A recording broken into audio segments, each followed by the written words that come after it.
Praise the Lord. கர்த்தருடைய பரிசுத்த நாமம் மகிமைப்படுவதாக. சங்கீதம் 103 1-2 வசனங்களில கர்த்தருடைய வசனம் இப்படியே சொல்லுகிறது. என் ஆத்துமாவே கர்த்தரை ஸ்தோத்திரி, என் முழுலமே அவருடைய பரிசுத்த நாமத்தை ஸ்தோத்திரி. என் ஆத்துமாவே கர்த்தரை ஸ்தோத்திரி, அவர் செய்த சகல உபகாரங்களையும் மறவாதே என்று சங்கீதக்காரன் சொல்கிறான். என் ஆத்துமாவே கர்த்தரை ஸ்தோத்திரி என்று ஏன் சங்கீதக்காரன் சொல்லணும்? அதுக்கு கீழே பாஸ்டர்னா அவர் செய்த சகல உபகாரங்களையும் மறவாதே, அதாவது அவர் செய்த நன்மைகளை மறவாதே, அந்த நன்மைகளை மறவாதபடி அவரை எப்பொழுதும் ஸ்தோத்திரி என்று சொல்லி சங்கீதக்காரன் சொல்கிறான். அப்படி சங்கீதக்காரனுக்கு ஆண்டவர் என்ன நன்மையை செய்தார்? அதுக்கு கீழே 3வது 4வது வசனங்களில் வாசிக்கும் போது, அவரும் அக்கிரமங்களை எல்லாம் மன்னித்து நம்முடைய பாவங்களை மன்னித்து நம்மளை ஏற்றுக்கொண்டதே நமக்கு ஆண்டவர் செய்த மிகவும் பெரிய நன்மை. ஏன்னா இந்த உலகத்துல பாத்தீங்கன்னா ஒரு மனுஷனுக்கும் இன்னொரு மனுஷனுக்கும் செய்த அந்த பாவத்தை குறைவுகளை மன்னிக்கிறதுக்கு உண்மையில இந்த காலத்துல மனசே இல்லை.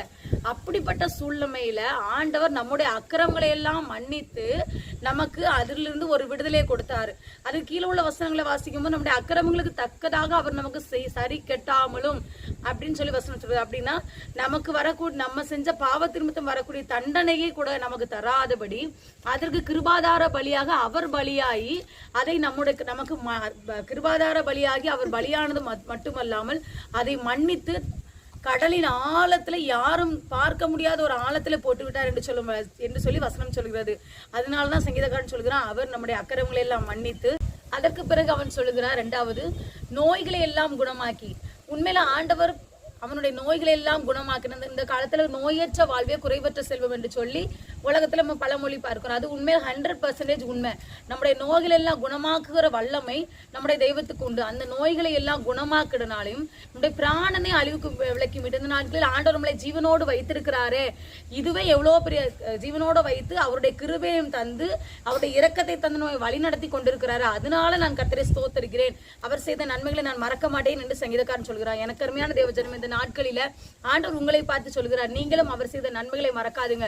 இன்னொரு இடத்துல சங்கீதக்காரன் சங்கீதம் 16வது அதிகாரம் 3வது வசனத்துல நான் பார்க்கும் பொழுது, கர்த்தர் எனக்கு நன்மை செய்தபடியால் அவரை பாடுவேன் என்று சொல்லி பார்க்க முடியுது. அப்ப கர்த்தர் அவனுக்கு செய்த நன்மைகளை நினைக்கும் போது அவனால அமைதியா இருக்க முடியல. அவன் நான் கர்த்தரை ஸ்தோத்தரிப்பேன், அவரை பாடுவேன்.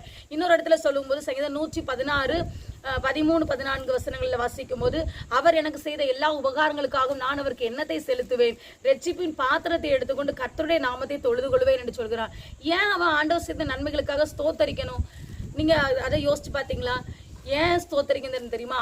அதை விட பெரிய ஒரு கைமாறு நம்ம ஆண்டவருக்கு செய்யவே முடியாது. ஏன் அப்படின்னா, நம்ம அந்த நாட்களில நிறைய பேர் நான் ஆண்டவருக்காக வாழுறேன், நான் ஆண்டவர் செய்த நன்மைக்காக ஒரு பொருத்தனையை நிறைவேற்றுறேன், ஆண்டவர் செய்த நன்மைக்காக நான் காணிக்க கொடுக்குறேன், தசம பாகம் கொடுக்குறேன்னு சொல்லி நீங்க ஒருவேளை நினைச்சிட்டு இருக்கலாம். ஆனா நம்ம கொடுக்குற காணிக்கை, நம்ம கொடுக்குற தசம பாகத்தை காட்டிலும் ஆண்டவருக்கு எது பிரியம் தெரியுமா? நம்முடைய வாயிலிருந்து வருகிற ஸ்தோத்திர பலிதான். நாம் நம்முடைய ரட்சிப்பின் பாத்திரத்தை கரைபடாதபடி பாதுகாத்து கொண்டு அவருடைய நாமத்தை தொழுது கொள்வதுதான் ஆண்டவருக்கு பிரியம். ஆண்டவருக்கு நம்முடைய காணிக்கை, நம்முடைய பணம், நம்முடைய செல்வத்தை விட நாம் தான் ஆண்டவருக்கு தேவை. நம்முடைய சரீரம் தான் ஆண்டவருக்கு தேவை, நம்முடைய ஆத்மா தான் ஆண்டவருக்கு தேவை. அதனால நீங்க ஒரு விஷயம் இந்த நாட்களில இந்த செய்தியை கேட்டுக்கொண்டிருப்பீர்கள். ஆனால் நீங்க எவ்வளவு பெரிய ஆளா வேணா இருக்கலாம், எவ்வளவு பெரிய நான் ஆண்டவருக்காக இவ்வளவு பெரிய காணிக்கையெல்லாம் கொடுத்து கொண்டிருக்கிறேன் அப்படின்னு சொல்லி நீங்க யோசிச்சுட்டு இருக்கலாம். ஆனா கர்த்தருடைய வசனம் சொல்கிறது, சங்கீதம் 16வது சங்கீதம் 3-4 வசனங்களில் வாசிக்கும் போது, என் செல்வம் உமக்கு வேண்டியதாயிராமல் நான் என் முழு பிரியத்தை வைத்திருக்கிற பரிசுத்தவான்களுக்கும் அது மகாத்மாக்களுக்கும் வேண்டியதா இருக்கிறது என்று சொல்லி வசனம் சொல்கிறது. அப்படியானால் நாம் செலுத்துகிற காணிக்கைகளோ நாம் செலுத்துகிற தசமபாங்களோ ஆண்டவருக்கு அது நேரடியா போய் சேராது. ஆனா நாம் செலுத்துகிற ஒவ்வொரு ஸ்தோத்திரங்களும், நாம் செலுத்துகிற ஒவ்வொரு துதி பலிகளும் அவருக்கு போய் சேரும். அது என்ன வசனம் சொல்கிறது? நான் என் துதியை விக்கிரங்களுக்கும் என் மகிமை வேறொருவனுக்கும் கொடையன் என்று வசனம் சொல்கிறது. அப்படியானால் நாம் செலுத்துகிற துதிகளில பிரியப்படுகிறது, துதிகளின் மத்தியில தான் அவர் வாசம் பண்ணுகிறார்.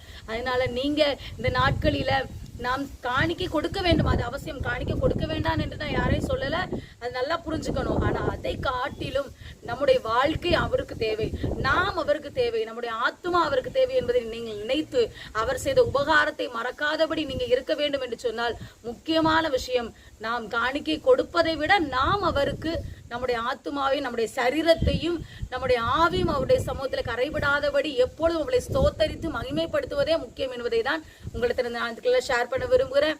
இந்த வசனங்களை கொண்டு கர்த்தர் தாமே உங்களை ஆசீர்வதிப்பாராக. ஆமென். Thank you. God bless you.